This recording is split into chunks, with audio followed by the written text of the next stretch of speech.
Prinsip pertama, di atas langit masih ada langit. Jadi kita harus selalu banyak belajar, berinovasi. Kebetulan tema kita adalah persemaian dengan teknologi gapok. Dapok ya. Gapok ini tujuannya untuk peningkatan produktivitas.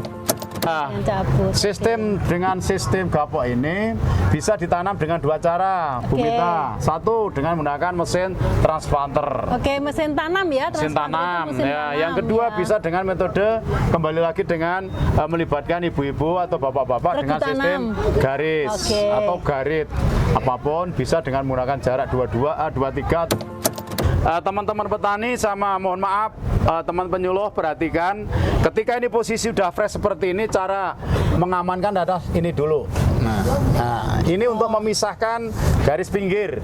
Nah, garis pinggir, tidak masalah. Setelah itu baru kita gulung satu arah. Ya. Seperti roti gulung ini ya Pak Marianto ya. Nah, dan ini nggak apa-apa ketika nggak masalah. Nah, seperti ini. Ketika ini kita kembalikan lagi, aman, masih tetap. Oh iya. Selamat pagi Sobat Tani, berjumpa lagi dengan kami di Pojok Simanis, Pojok Konsultasi Manajemen Agribisnis Klaten. Drop it.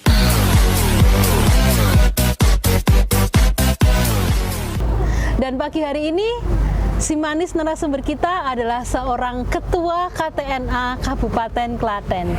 Selamat pagi Pak Marianto. Ya, selamat pagi Bu Mita. Baik-baik. Semangat sekali Anda hari ini. Luar biasa.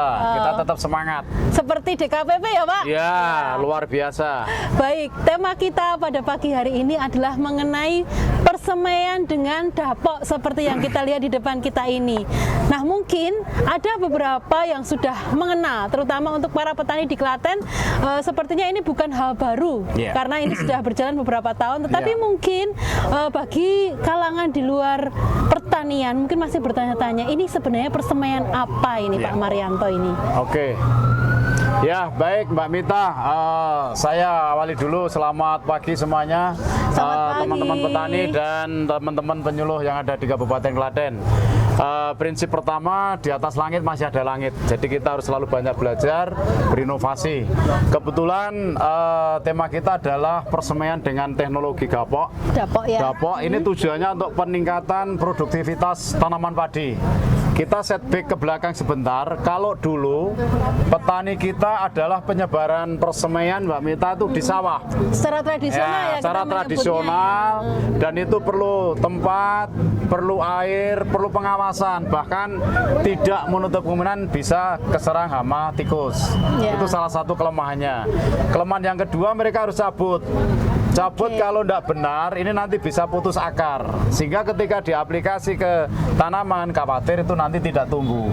Apakah yang ini tidak dengan cara dicabut? Nah, kalau ini beda. Ya, teknologi yang berkembang sekarang, banyak petani membuat persemaian bisa di kebunnya sendiri dengan menggunakan gapok, dapok, ataupun dengan menggunakan media tanah madu yang lain. Ini akan memberikan beberapa keuntungan. Keuntungan yang pertama, benih bisa diawasi di rumah kita atau di kebun kita. Artinya kita tidak harus ke sawah. Tidak harus ke sawah. Kedua, bisa kita ngasih dengan secukupnya air. Sesuai kebutuhan. Iya, sesuai kebutuhan. Yang ketiga, kita bisa memantau dari serangan hama tikus. Nah, ini dalam proses pertumbuhan ini diperlukan waktu. Bisa berkisar 12 hari sampai 15 hari, bisa diaplikasikan ditanam di sawah. Artinya ketika dia di 12 sampai 16 hari itu sudah bisa pindah tanam, kita akan mendapatkan benih usia muda yang mempunyai lebih banyak keuntungan ya Pak Marianto. Kalau yang di secara yang lama kan harus nunggu waktu 21 hari sampai 24 hari. Sisi waktu kita hemat 1 minggu. Kelebihan dari ini benih muda itu nanti anaknya akan lebih banyak dan tumbuhnya lebih cepat. Karena dia menyesuaikan lahan lebih cepat dibanding cabut. Dengan sistem gapok ini bisa ditanam dengan dua cara, Bu Mita. Satu, dengan menggunakan mesin transplanter. Mesin tanam ya. Mesin tanam. Yang kedua bisa dengan metode kembali lagi dengan melibatkan ibu-ibu atau bapak-bapak dengan sistem garis atau garit. garit, apapun bisa dengan menggunakan jarak 22, 23 atau 25. Ya. Ini sama-sama mempunyai kelebihan dan kekurangan. Kalau dengan mesin transplanter, petani hanya cukup kalau nanti membersihkan hanya mujur aja. Tapi cenderung anaknya lebih banyak. Ya. Kalau pakai garis, petani sederhana, bisa nyorok itu malang, mujur, itu aja sebenarnya. Garis itu artinya sesuai dengan kemauan mereka petani. Apa. Karena ini kita melayani petani, ya kita ikuti aja sesuai dengan kehendaknya mau apa. Tapi kami sering nyarankan supaya harus selalu nyoba. Kalau dengan mesin kayak apa, kalau dengan garis kayak apa, sehingga nanti ada perbandingan. Perlu diketahui Mbak, analisa dengan menggunakan mesin dan garis ini secara populasi 2000 meter gitu aja banyak yang menggunakan mesin Mbak. Oke, karena jarak tanamnya lebih teratur dan rapat. Itu lebih banyak. Kedua juga lebih cepat tumbuhnya karena mesin itu bekerja dengan otomatis. Kalau dengan ibu-ibu ya untung ini benih muda, jadi tidak ada kecenderungan tangan penanam itu bermain melipat, jadi aman. Kalau benih cabutan pasti, maka sok kadang benih cabutan itu sok kadang stres dulu 1 minggu karena ada lipatan itu tadi. Oke, artinya kalau ditanam secara mesin itu semuanya sama standarnya. Ya, standar. Tetapi kalau menggunakan regu tanam yang menanam adalah manusia, standarnya tergantung para pelanggan. Ya, dan sekarang kita kembali ke persemaiannya Pak Marianto. Nah, kalau saya melihat kan karena dia menggunakan dapok seperti ini, artinya dia lebih hemat tempat karena kalau dengan seperti ini bisa dibuat rak-rak ya Pak Marianto ya. Bisa. Ya, sedangkan kalau untuk benih secara tradisional, semaian tradisional itu membutuhkan lahan yang lebih luas. Terus kemudian saya tuh penasaran Pak Marianto ya, cara untuk mengambil benih ini apakah bisa dipraktekkan dengan cara seperti apa? Karena bentuknya menyenangkan sekali dan ini gampang untuk dilepas gitu Pak Marianto. Kita awali dari media ya Mbak Meta ya. Media kalau yang paling bagus adalah tanah ladu yang berasal dari pohon bawah pohon bambu. Di situ fosfornya bagus. Kalau kita banyak cenderung menggunakan ladu sungai itu cenderung pasirnya ada, sehingga berdampak terhadap pecahnya regulasi gulungan. Tapi kalau yang saya sebut di atas tadi tanah barpomo itu aman. Jadi kalau sudah umur 12 hari sampai 15 hari, baik cara untuk mesin maupun untuk garis, caranya sederhana Mbak. Ini kita peragakan yang benar ya. Teman-teman petani sama mohon maaf teman penyuluh perhatikan, ketika ini posisi sudah fresh seperti ini, cara mengamankan adalah ini dulu. Nah, ini untuk memisahkan garis pinggir. Nah, garis pinggir, tidak masalah. Setelah itu baru kita gulung satu arah. Ya. Seperti roti gulung ini ya Pak Marianto ya. Dan ini nggak apa-apa ketika dia terlipat. Nah, seperti ini. Ketika ini kita kembalikan lagi aman, masih tetap. Tidak ada benih yang terputus. Kemudian persemaian atau media itu akan sempurna kalau diginikan tidak putus. Artinya tadi pemilihan antara tanah ladu. Ya, ini kalau pakai tanah sungai, pasir sungai, ladu sungai, ini putus Mbak. Karena dia lebih banyak pasirnya. Ya, ini kan satuan dari akar mengikat. Ya, kemudian tadi saya mengatakan bahwa jabutan di sawah cenderung putus atau petani bilang tupur ya. Kalau ini kita enggak Mbak.